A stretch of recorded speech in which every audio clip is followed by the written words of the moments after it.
Remove the magazine now. Make you hold am. Hold the magazine now. Remove the magazine. Ṣebí they don remove the handcuff. Okay. Jẹ́ kó mú dání ayọ̀ kíní ẹ̀kọ́ ní olóòtú. Dídé lọ.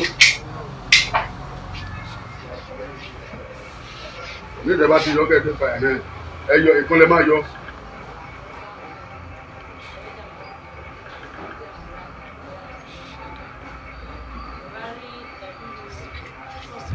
Gbogbo àwọn tó bá ń sọ̀rọ̀ àwọn kan ẹni ọ̀yá mú dání. Ó di kárí àǹtí ìgbà ìdìbò náà.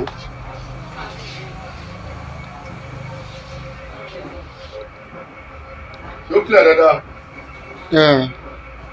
Ó tẹ̀ ń ṣe fídíò ẹ̀ náà.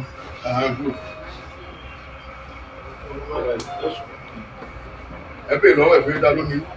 Hello, ewé. Ìyá máa ń kọ́ bẹ́ẹ̀ láwẹ̀ ọ̀ṣọ́ báyìí.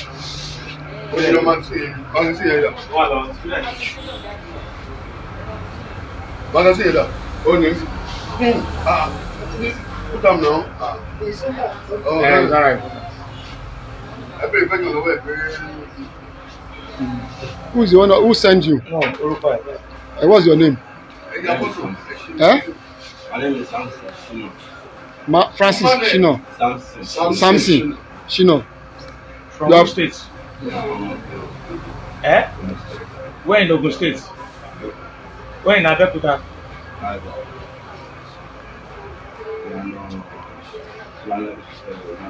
Grammar school, local government ló ní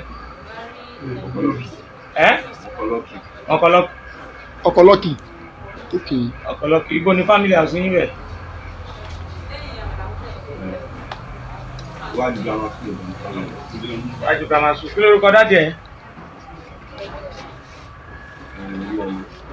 Oríyọmí. Mọ́mí ẹ̀kọ́. Iṣẹ́ òní wọ́n ń ṣe.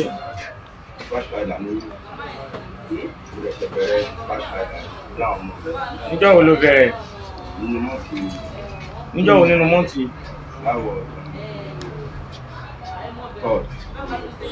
Third of what?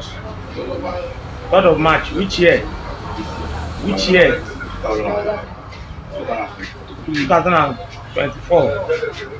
Iṣẹ́ wo ló ṣe tẹ́lẹ̀ kó tó máa ṣe dispatch rider? Mọ́rúwá Ibon ni branch tó wà Mọ́rúwá. Ogudu road. Park follower. Ọjọ́ta. Ta ló ní dispatch rider tó fi ń ṣiṣẹ́? Company wo? Adomo. Okay, Adomo Logistics. Ibo ni location? Ogudu road. Níbo l'Ogudu road? Beside Oma. Kí lórúkọ ẹni tó ní company yẹn?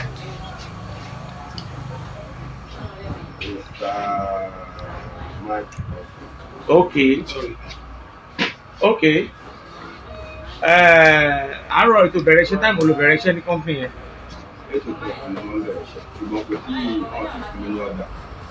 Wọ́n ti pọ̀ ní ọ̀dà. Báwo ni wọ́n ṣe wá lọ gba iṣẹ́ tó gbà láàárọ̀ yìí? Ẹni tó ní kí lọ bá àwọn pípọ̀ yìí ìlànà family friend kí lórúkọ ẹ̀?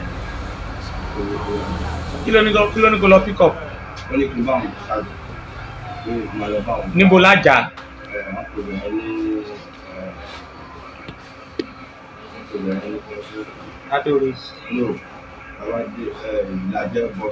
Ìlàjẹ bus stop. Lájà. Mobil road. Ibẹ̀ ló lọ. Eré àwọn ló lọ ń bẹ̀. Lájà ṣá. O bọ́lẹ̀ ní Lájẹ bus stop àbí? Ọya rántí. Sákàbà. Èyí Sákàbà bí níwájú Sákàbà.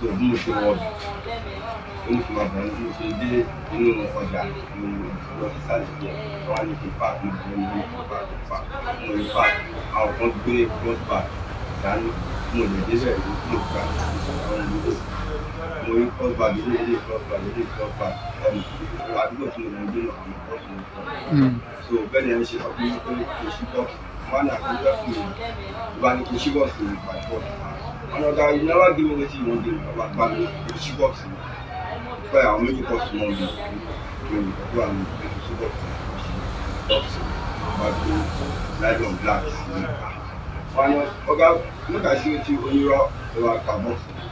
talent tó gbé lálọ́ yẹn fún ẹ kí lórúkọ yìí tó gbé lálọ́ yẹn fún ẹ.